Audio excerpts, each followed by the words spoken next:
Hey, Kilted Warrior here. Hope you're having a great day.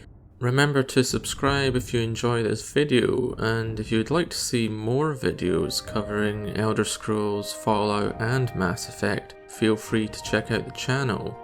Otherwise, let us begin. The Indoril Inquisitor. In Morrowind, both in the past and in the present, no name is more synonymous with regal power, holy conviction, than that of Indoril. For House Indoril was the house of the great Nerevar the Captain, as well as the tribune Almalexia. Indoril was the foundation of the both legendary and infamous Ordinators of the Temple, the most ruthless, callous, and effective enforcers of temple doctrine, for it was their job to guard the sacred places, hunt down the heretics and the enemies of the temple and Morrowind. Yet the tribunal fell. The most venerated living member of Indoril, Mother Morrowind, was gone, and the once enemies of Indoril and the Ordinators, the dissident priests, now started forming a new temple. For Banor Seren, a respected member of the Ordinators, it was a great shock. No longer was he expected to arrest or kill the heretical priests. No, they were to be joined by a new generation of Indoril who laid down their weapons, their iconic Ordinator armor, and became the new priesthood. No longer was he expected to protect pilgrims from these savage Ashlanders. No, now pilgrims were expected to seek out the wise women of the tribes for spiritual guidance. Banor was confused, as the Ordinators were disbanded and was left with much soul-searching. He conversed with an old friend, now as a high-ranking member of the new temple. He convinced him of the legitimacy of the new temple. The tribunal were to become saints, and the reclamations, the good Daedra, would reclaim their place at the heart of Dunmer society. Banor was a devout but pragmatic Mer. He eventually recognized the new temple's wisdom, and his old friend suggested he seek out a wise woman for spiritual guidance. He did, and he returned with renewed zeal, for she told him that Azura did not want his talents as a warrior, an inquisitive mind, and a shrewd investigator to go to waste. He would become an enforcer of the new temple's will, its shield, the reclamation sword. He would be their inquisitor. Banor Seren has spent over a century in the service to the new temple and the reclamations, and has found his way into Skyrim. His mandate is clear: investigate, identify, and destroy the enemies of the new temple and the reclamations. He is authorized to use every tool at his disposal. No act too unethical, no accusation too zealous, no punishment too brutal. In the defense of the temple and the faithful, it is known that Solstheim has become a home to heretical Ordinators that have refused to lay down their arms and accept the supremacy of the new temple. They refuse to recognize the false tribunal's lies, and therefore they must be eradicated for the security of the temple and the spiritual security of the Dunmer people. Once it is done, seek out the guidance of the free, the reclamations. Do as they command, and destroy their enemies, for the glory of House Indoril.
The build.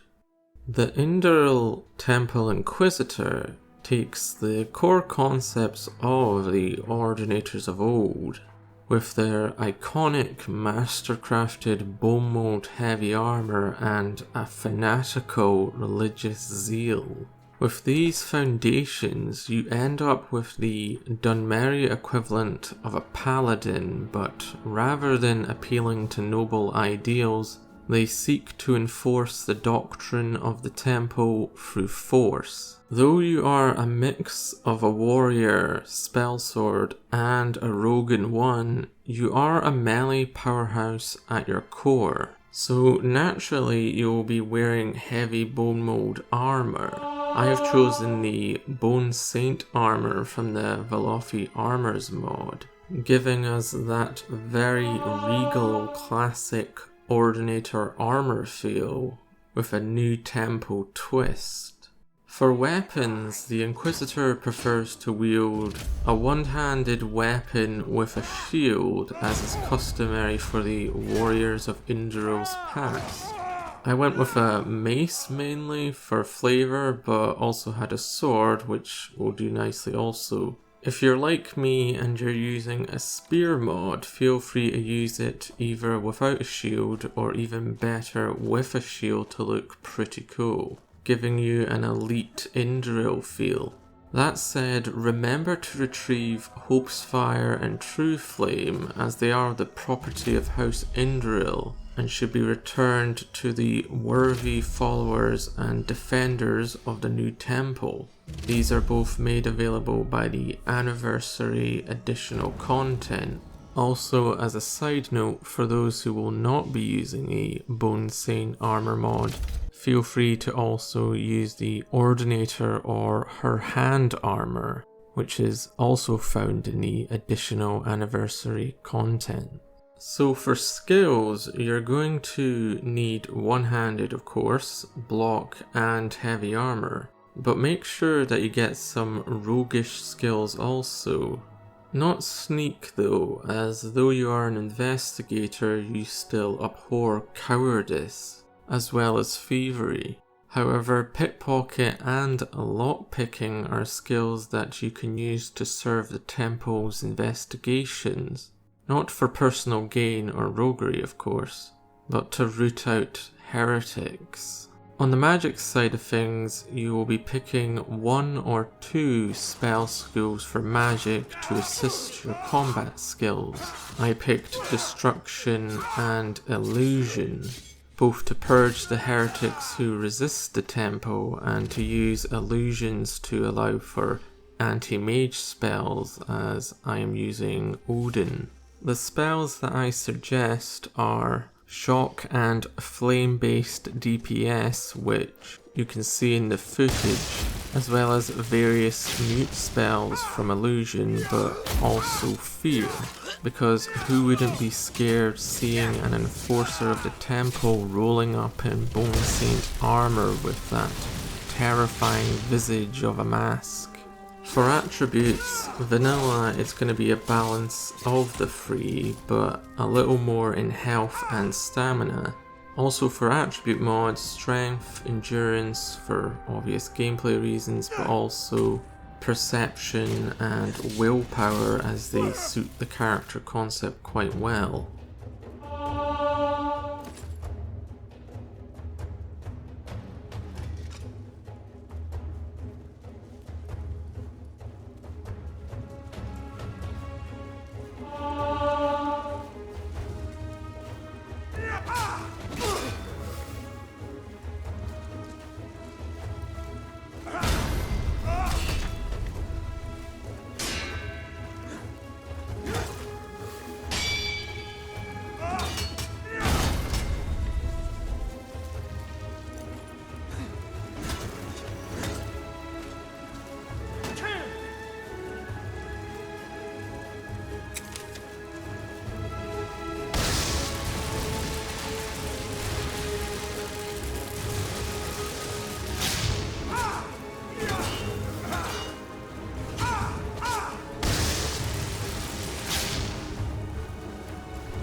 Roleplay mechanic.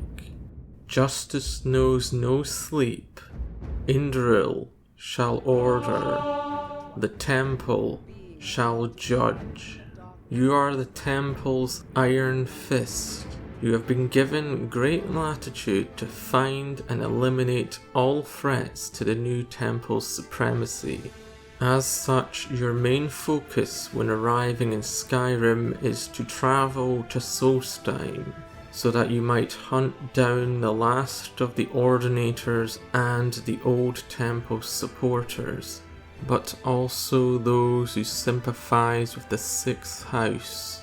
Hence the Anniversary Edition's temple quests, that being the Ghosts of the Tribunal, which is split into several quests, as well as the Sixth House related one, are all essential to this build. For those of you who are not using the armor mod I suggested, make sure to pick up the Ordinator armor that you found during these quests, as they are in themselves very well done.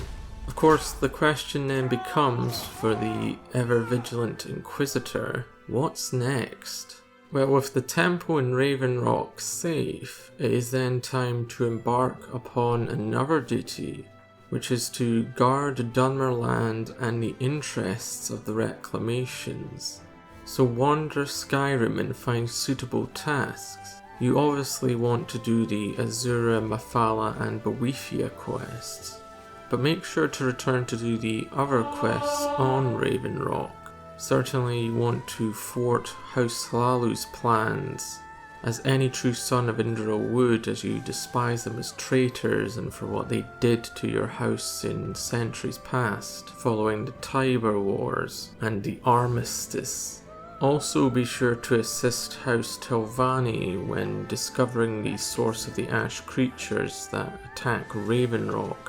You may not be fond of the mages such as Neloth, but it's essential to find out what endangers the Dunmer people regardless. And naturally with that, you will fall into the main quest of Dragonborn.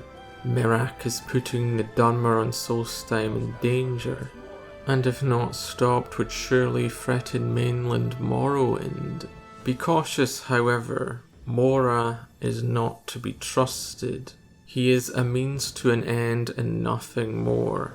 Finally, for religion, which is always a consideration with my roleplays, the Inquisitor primarily looks to Azura for wisdom and guidance in his investigations, but naturally pays homage to the three reclamations, as all have much to teach and all value the discretion and fervour associated with the Temple Inquisitor. As usual, I am using Wintersun, so Boethia will make you better at dueling one-on-one, while Azura grants you resistance to magic while also weakening enemies around you to your own magic. And eventually she allows you to paralyze your foes in combat by activating them, functioning as your own version of Divine Smite, crippling the heretics.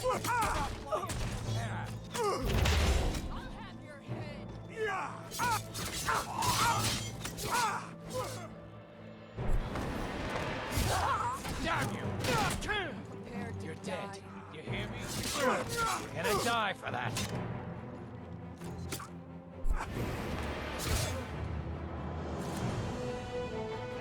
What you gonna do? Huh? What you gonna do?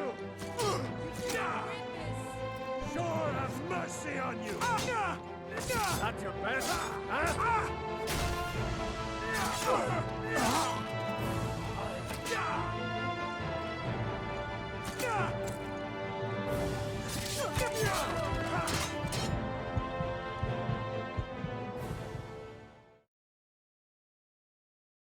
Final thoughts. Onward, child of Indoril. Your house, your temple and your gods watch you. Do not show weakness, and let your righteous zeal strike down the heretics without hesitation. But take care, for you may end up in the lands of the Imperials, and they are worthy foes. Next time we will delve into the first of our season of Cyrodiil by starting with a member of the army that once conquered Morrowind in that of the Legion and brought humiliation upon Indoril. Fear not, for the great houses have more champions and we shall be covering them in the future, so don't worry, Indoril will not be alone. Anyway, remember to subscribe if you want to get a notification of when it drops. Also, remember that the question of the day is, which is your favourite Great House of Morrowind and why? It can be any of the current or old ones, including less reputable ones. That said, have a great day and thanks for watching.